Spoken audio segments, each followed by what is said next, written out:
mars 2026, les investisseurs étrangers ont retiré 12 milliards de dollars des marchés indiens. C'est la plus forte sortie de capitaux en 6 ans. Mais au même moment, l'Inde négociait en direct avec Téhéran, l'Iran, un corridor de passage sécurisé pour ses navires. Et elle l'obtenait. Donc voilà la vraie question. Comment un pays qui vient de forcer l'Iran à lui ouvrir un corridor de passage, sans un seul tir de missile, se retrouve-t-il avec 12 milliards de dollars qui fuient ses marchés en un mois? Dans cette vidéo, on va voir pourquoi cette contradiction est peut-être le point d'entrée le plus asymétrique sur les marchés émergents depuis des années. Et on va voir comment un investisseur francophone peut concrètement se positionner grâce à un outil que j'ai développé pour ça. Mais avant qu'on entre dans le vif du sujet, si vous voulez aller plus loin que cette vidéo, j'ai une formation gratuite de 7 jours en description. Chaque jour, un principe concret pour identifier les points d'entrée sur les marchés émergents avant tout le monde. C'est gratuit, le lien est en description, on y revient. Mais maintenant, je voudrais mettre quelque chose au clair. La situation actuelle de l'Inde est quelque chose que je n'avais jamais vu aussi clairement. Un pays qui démontre sa puissance sur le terrain géopolitique au moment précis où les marchés lui tournent le dos. Parce que quand même, il faut reconnaître que l'Inde vient de réussir un tour de force. Forcer Téhéran à coopérer sans un seul navire de guerre. Et les marchés n'ont pas encore compris ce que ça signifie. En février 2026, les autorités maritimes indiennes saisissent 3 pétroliers iraniens. Officiellement, c'est la lutte contre le transfert illégaux de navire à navire pour contourner les sanctions internationales. Mais Reuters révèle en exclusivité ce qui se passe vraiment en coulisses. Téhéran lie explicitement le sort de ces navires iraniens à la sécurité des intérêts indiens dans le détroit d'Ormuz. L'Iran veut ses bateaux, l'Inde veut son gaz, la négociation commence. Au moment où j'enregistre cette vidéo, le détroit d'Ormuz est virtuellement fermé par les gardiens de la révolution. Donald Trump exige que les pays dépendants du pétrole envoient leurs propres navires de guerre pour sécuriser leurs convois et menace ceux qui ne le font pas. On a le résultat de la négociation mi-mars. Le Shivalik et le Nanda Devi traversent le détroit virtuellement fermé d'Ormuz et atteignent Mundra et Kandla les 16 et 17 mars. L'Inde traverse une crise de GPL domestique majeure et elle vient de la résoudre par la diplomatie transactionnelle, pas par les armes. Vous imaginez un instant la puissance de négociation d'un pays capable de kidnapper des navires, les retenir en otage juridique pour sécuriser son approvisionnement énergétique? Le bras de fer avec Trump est réel et documenté. Le 15 mars 2026, à bord d'Air Force One, Trump exige que les nations dépendant du pétrole d'Ormuz envoient leurs propres navires de guerre. L'Inde est dans le viseur. Au 31 mars, l'Inde n'a toujours pas entamé de discussion bilatérale sur l'envoi de navires. Elle a préféré sa propre voie diplomatique et elle a obtenu gain de cause. Chatham House appelle ça un strategic hedging. L'Inde s'aligne partiellement avec Washington, sans rupture avec Moscou ni avec Téhéran. Et rappelons le contexte commercial. En août 2025, Trump avait imposé 50% de tarifs sur les produits indiens pour forcer New Delhi à cesser ses achats de pétrole russe. En février 2026, un pacte commercial ramenait les tarifs à 18% en échange d'une réduction de la dépendance énergétique russe. Ce que ça veut dire, c'est qu'un pays capable de négocier simultanément avec Washington, Moscou et Téhéran et obtenir des résultats concrets des trois n'est pas un pays fragilisé. C'est un pays qui construit en temps réel une position géopolitique unique au monde. Les 12 milliards qui sont sortis des marchés indiens en mars 2026 ne reflètent pas cette réalité. Ils reflètent la peur des marchés. La puissance diplomatique des Indiens s'appuie sur quelque chose de très concret, et c'est là que les chiffres macroéconomiques changent complètement de sens. L'Inde peut se permettre cette indépendance diplomatique parce qu'elle a les fondamentaux pour tenir. 3 chiffres que vous ne trouverez pas dans les manchettes sur la fuite des capitaux. En 2008, mon portefeuille était concentré dans une seule zone géographique. Quand tout a chuté en même temps, j'ai compris que ma diversification était une illusion. C'est ce que l'Inde démontre en mars 2026. C'est l'exact opposé. Un pays qui a construit des coussins réels pour ne pas dépendre d'un seul acteur. Alors, premier chiffre, l'inflation indienne en février 2026 est à 3,21%. L'inflation sous-jacente, hors alimentation et énergie, est stable à 3,4%. Deuxième chiffre, les réserves de change de la RBI, la Banque centrale indienne, ont atteint 725 milliards de dollars le 22 février 2026. C'est un record historique. Ça couvre 11 mois d'importation et 94% de la dette extérieure. Et c'est exactement ce coussin de sécurité qui donne à l'Inde la liberté de dire non à Trump sur les navires de guerre. Troisième chiffre, les investissements directs étrangers ont bondi de 73% en 2025 pour atteindre 47 milliards de dollars, avec 135 milliards d'engagements cumulés sur l'année. La technologie, l'automobile, les semi-conducteurs et l'énergie mènent le bal. Ce que ça veut dire pour votre portefeuille, un pays avec 725 milliards de réserves, une inflation à 3% et des flux d'investissements étrangers records n'est pas un pays fragilisé par une crise conjoncturelle. C'est un pays dont les fondamentaux permettent précisément l'autonomie diplomatique qu'on vient de décrire. Les marchés ont décidé de sauter en marche pour de mauvaises raisons. Et je vous arrête tout de suite. Tout ce dont on vient de parler, la diplomatie transactionnelle, la résilience macroéconomique, c'est la couche actuelle, conjoncturelle. Ce qui rend l'Inde vraiment exceptionnelle pour un investisseur de long terme, c'est ce qui se profile sur les 15 prochaines années.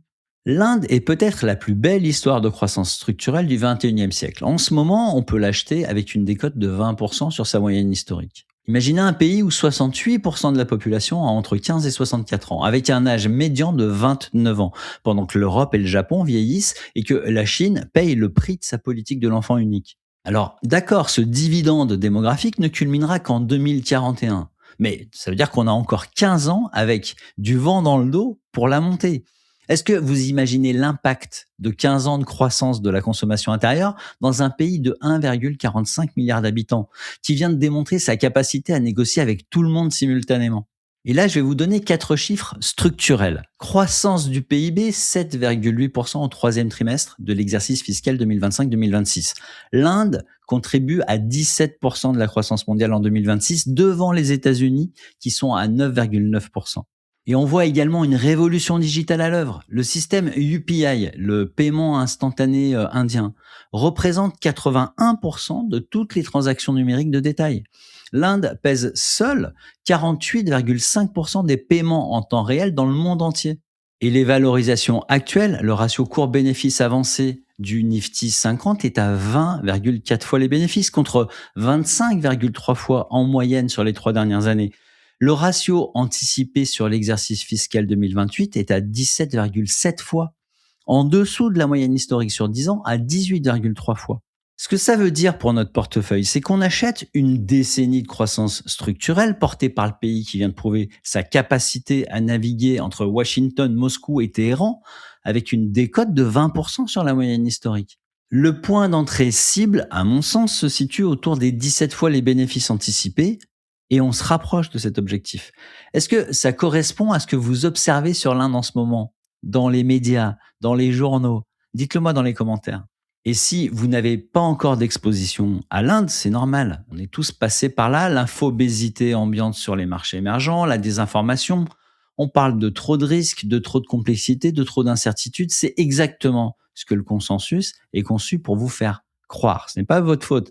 Personne ne nous apprend à faire la différence entre une fuite de capitaux qui reflète un problème fondamental et une fuite de capitaux qui reflète la peur de gens qui ne regardent pas les mêmes données que vous. Mais maintenant que vous avez les 3 piliers, la diplomatie, la résilience structurelle et un marché en décote, vous pouvez prendre une décision éclairée. Alors concrètement, comment est-ce qu'on positionne son portefeuille sur l'Inde? Alors première étape, comprendre ce que la diplomatie transactionnelle de mars 2026 change vraiment pour un investisseur. L'Inde, qui négocie directement avec Téhéran pendant que Washington envoie des porte-avions, c'est un pays qui construit une autonomie stratégique réelle. Ça réduit structurellement le risque de dépendance à un seul bloc géopolitique et ça renforce la résilience du marché action sur le long terme. Deuxième étape, il faut suivre le bon indicateur. Pas les flux de capitaux étrangers à court terme, ils sont le reflet de la peur des marchés, pas des fondamentaux du terrain. Le ratio court-bénéfice anticipé, quand il s'approche de 17 fois, c'est là qu'on renforce ou qu'on rentre dans une position. Et c'est là qu'on arrive au problème concret. Parce que trouver les bonnes sociétés indiennes depuis la France, la Suisse, la Belgique ou le Canada, c'est un parcours du combattant. Les screeners que tout le monde utilise couvrent mal les marchés émergents. Les données sont souvent incomplètes, voire fausses. Et surtout, aucun de ces screeners ne vous dit si une action indienne est accessible depuis votre pays et surtout par quel véhicule. Et c'est exactement pour ça que j'ai développé Valoramap. Valoramap, c'est le premier screener en français dédié au marché en croissance. Il couvre 6298 actions sur 6 marchés, le Vietnam, l'Inde, les Philippines, l'Indonésie, la Pologne et la Corée du Sud. Valoramap fonctionne en 3 couches. La première, c'est le screener lui-même. En 2 clics, vous avez un pays, un secteur, vous sélectionnez et vous obtenez la liste des sociétés avec leur score de qualité, leur rentabilité, leur liquidité. La deuxième couche, c'est le rapport d'analyse. Chaque action dispose d'un rapport complet, valorisation, qualité comptable, avec les scores exacts Piotrowski, Altman, Benech, contexte macroéconomique du pays et recommandations finales avec un objectif de cours. Et la troisième couche, c'est ce qu'aucun screener ne fait, c'est le module d'accessibilité par nationalité. Vous sélectionnez votre pays, Suisse, France, Belgique, Canada, et Valoramap scanne toutes les possibilités pour accéder à cette action. L'action en direct si elle est disponible chez un courtier, un ADR si le titre est coté sous cette forme, un ETF qui réplique l'indice et qui contient l'action, ou à défaut un ETF pays ou sectoriel qui vous y expose. Chaque option affiche un lien direct vers le courtier concerné pour passer à l'achat. Valoramap transforme des heures de recherche fragmentées en une réponse en quelques secondes. Cette action est-elle intéressante et comment y accéder depuis mon pays? Troisième étape, ne pas attendre le consensus des marchés. Les marchés anticipent une résolution du conflit du détroit d'Ormuz d'ici 3 mois. L'accord commercial de février 2026 avec Washington est déjà signé. La diplomatie transactionnelle avec Téhéran fonctionne. Quand tout le monde sera à nouveau positif sur l'Inde, le ratio reviendra à 25 fois les bénéfices. L'opportunité sera derrière nous. Alors, j'investis mon propre argent selon ces principes sans aucun lien d'affiliation. Vous vous demandez si cette fois c'est vraiment différent ou si c'est le même schéma qu'on a vu sur tous les marchés émergents depuis 20 ans. La réponse est dans les fondamentaux. Et les fondamentaux, on vient de les passer en revue ensemble. Alors attention, il y a aussi ce que je ne sais pas. Je ne sais pas si la diplomatie transactionnelle de l'Inde va tenir face à une escalade militaire majeure dans le détroit d'Ormuz. Un blocage prolongé, on va dire au-delà de 6 mois, sans issue négociée, changerait le calcul énergétique pour New Delhi, même avec 725 milliards de réserves dans le dos. Je ne sais pas si Trump va maintenir les termes du pacte commercial de février 2026, ni si la pression pour l'envoi de navires de guerre va s'intensifier au point de forcer l'Inde à choisir un camp. Je ne sais pas non plus à quel niveau précis le marché va toucher le fond. Ce que je sais, c'est que l'Inde a démontré en mars 2026 une capacité de manœuvre géopolitique que très peu de pays au monde possèdent. Et que ses fondamentaux structurels, démographiques, la croissance, la digitalisation, des réserves records ne changent pas parce que 12 milliards de dollars quittent le pays.